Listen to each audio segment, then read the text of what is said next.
Cuando Tony Montana llegó a Miami, no traía más que hambre.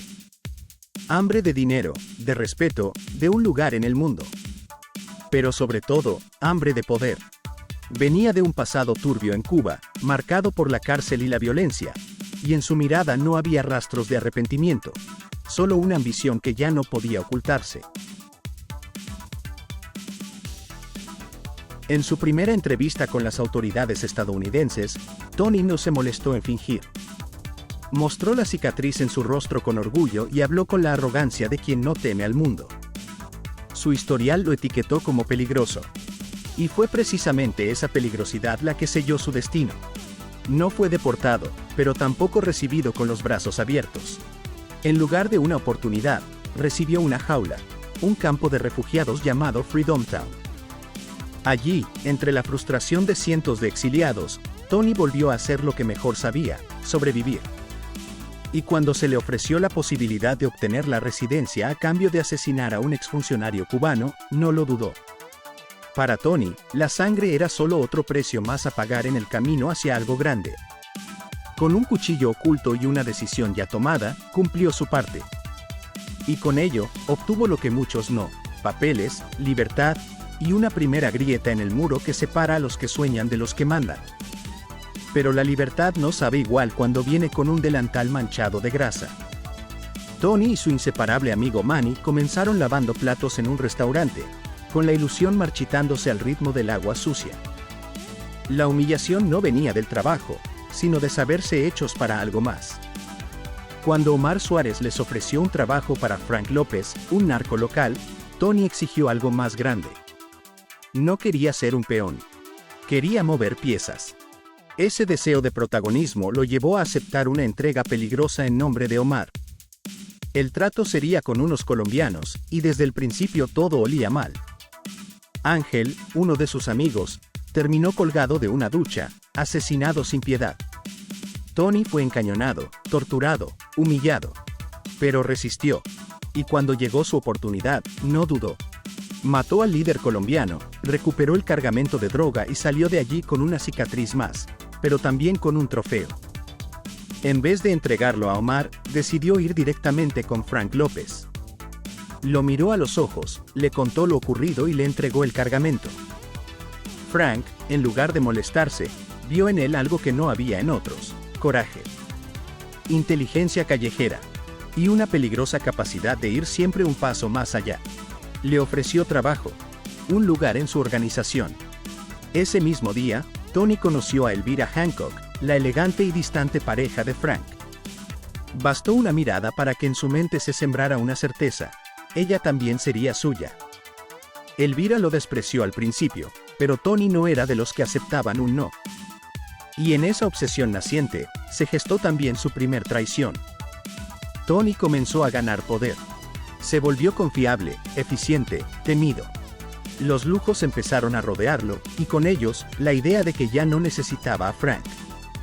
En un club nocturno, mientras la música envolvía a los cuerpos que danzaban entre luces de neón, Tony bailó con Elvira. Fue más que un acto social, fue una declaración. Aunque ella lo rechazó, él ya había decidido que el lugar de Frank sería suyo. Todo él, su puesto, su respeto, su mujer. El dinero dejó de ser el objetivo. Ahora era el símbolo. El símbolo de que lo había logrado, de que ya no era un lavaplatos ni un refugiado. Pero también, sin saberlo aún, el comienzo de su ruina. Cuando se le asignó un viaje a Bolivia para negociar directamente con Alejandro Sosa, Tony entendió que estaba jugando en otra liga. Viajó con Omar, y allí presenció algo que sellaría su destino. Omar, el enlace de Frank con Sosa, fue asesinado sin piedad. Tony observó cómo colgaban su cuerpo desde un helicóptero. No dijo una palabra, solo miró, y decidió. Allí, en la finca de Sosa, con el miedo respirándole en la nuca, Tony firmó su alianza con el verdadero poder. Ya no era parte del juego, ahora era una figura. Lo que no sabía era que, en ese mismo instante, el reloj empezaba a correr en su contra. Porque todo lo que sube, en el mundo de Tony Montana, inevitablemente tiene que caer. Tony Montana lo consiguió. A su manera, pero lo consiguió. Derrocó a Frank López, tomó su lugar, su organización, su imperio, y también a Elvira, su mujer. Convirtió su ambición en un palacio y lo llenó de todo lo que alguna vez soñó: oro, cámaras de seguridad, empleados a su servicio, montañas de dinero y montañas de otra cosa también. Se movía entre lujos como si siempre hubiera pertenecido allí, pero no tardó en notarse que algo dentro de él nunca llegó del todo. Porque Tony, en lo más profundo, seguía siendo el hombre con hambre. Su ascenso al trono fue rápido, brutal y definitivo. Frank cayó con una bala. Omar colgó de un helicóptero. Y Sosa, desde Bolivia, vio en Tony al nuevo socio que necesitaba. Las puertas del negocio se abrieron por completo. Y Tony entró como huracán. Pero el poder absoluto no trae paz. Trae ruido. Trae espejos que devuelven un reflejo cada vez más distorsionado. Tony se casó con Elvira, pero no encontró en ella consuelo. Al contrario, encontró un espejo más de su deterioro. La mujer que tanto deseó cayó también en la adicción, en el hastío, en el desprecio. Lo que comenzó como atracción terminó como rutina tóxica. Ya no había amor, solo gritos, silencios y resentimiento. Y mientras su relación se desmoronaba, Tony encontró en su hermana Gina un nuevo foco de obsesión. Sobreprotegida, vigilada, idolatrada. Como si en ella pudiera redimirse. Como si al evitar que ella se manchara, pudiera lavar su propia conciencia. Pero ni siquiera Manny, su mejor amigo, fue salvo de ese control asfixiante. La distancia entre ellos crecía, la confianza se evaporaba. La paranoia se instaló como huésped permanente. Tony ya no dormía bien. Ya no confiaba en nadie. Ni siquiera en sí mismo. Lo tenía todo, pero ya no tenía paz. La ley finalmente tocó su puerta. Fue acusado de lavado de dinero. No era un caso pequeño, era una amenaza real. Y con ella, llegaron las grietas. Sosa, desde su trono en Bolivia, le ofreció una salida. Una condición. Debía eliminar a un activista que estaba a punto de testificar y afectar los negocios. Era un asesinato quirúrgico. Un daño colateral necesario. Tony aceptó, porque así había funcionado siempre. Matar para seguir vivo. Pero algo cambió. Cuando llegó el momento, Tony vio que el objetivo iba con su esposa y sus hijos. Los explosivos estaban listos, pero él se negó. No podía hacerlo. No así. Por primera vez en mucho tiempo, se detuvo. Y ese fue su error. Sosa no perdonaba fallos. Mucho menos desobediencia. Para él, Tony ya no era útil. Era un riesgo. De vuelta en su mansión, Tony vivía en un estado constante de alteración. Las drogas se convirtieron en su desayuno. Las cámaras en sus únicas amigas. Las estatuas y los cuadros lo rodeaban como testigos mudos de su decadencia. Nada lo calmaba. Nada lo detenía. Solo lo consumía. Una noche, su paranoia alcanzó el punto más alto. Descubrió que Gina, su hermana, estaba con alguien. Siguiéndola, irrumpió en una casa y encontró a Manny. Su mejor amigo. Su hermano. Estaba con Gina. Tony no escuchó razones.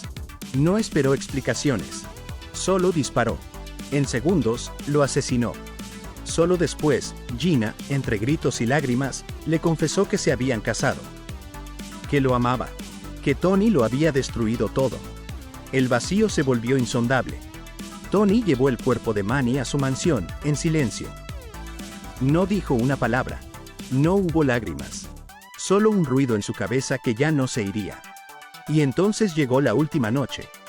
Los hombres de Sosa, silenciosos, implacables, rodearon la mansión.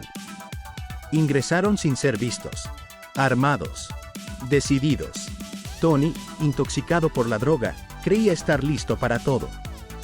Subestimó a la muerte. En su sala principal, rodeado de mármol y excesos, empuñó su arma y disparó sin piedad. Resistió como un animal acorralado. Gritó. Mató. Sangró. Cayó. Se levantó. Y volvió a caer. Uno a uno cayeron sus hombres. Uno a uno cayeron sus muros. Hasta que, finalmente, un asesino silencioso, armado con una escopeta, apareció detrás de él. Y sin permitir que Tony dijera una palabra más, lo ejecutó. Su cuerpo cayó en la fuente. Frente a la estatua que decía, el mundo es tuyo. Pero nunca lo fue. Porque el mundo no le pertenece a los que lo toman por la fuerza. Ni a los que confunden respeto con miedo. Le pertenece, tal vez, a quienes saben soltarlo. Tony Montana ascendió como pocos. Cayó como todos. El poder que tanto deseó lo consumió. Y en su último aliento, rodeado de lujo, no quedó nada. Solo el eco de lo que alguna vez quiso ser. Y lo que nunca pudo tener.